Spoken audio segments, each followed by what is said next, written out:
जीजाजी संगे करतारू जैसे हम ठीक करतनी बुझनी। फगुओ के दिन केहू करेला का जैसे अपना जीजाजी संगे करतारू जैसे डाले खातिर बैठल बानी काहे डालवावे ना हमके बोला के। अच्छा आज जीजा तोहर रंग मारा चाहिए खाला बुझलो लगतले आए बड़ा केमिकल मिला के हर बार सोते न बता जीजा तोहर रंग मारा चाहिए खाला लगतले आए बड़ा केमिकल मिला के तोहर रंग मारा साना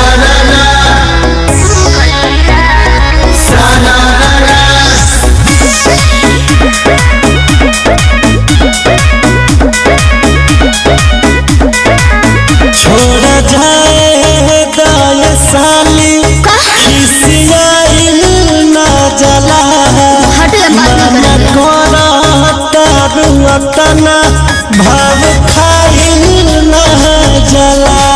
हो तू तो घात कइले बाड़ो जीजाजी गंदा बात कइले बाड़ो जीजाजी तोहरा के देखल तोहरा के देखो तो गजब फीलिंग जागे। आई हो दादा जीजा तोहर रंग मारा चाहिए खाला ओहो लगतले आइल बड़ा केमिकल मिला के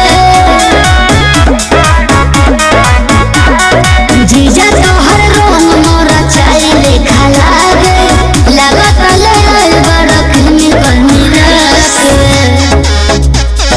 जीजा तोहर रंग मारा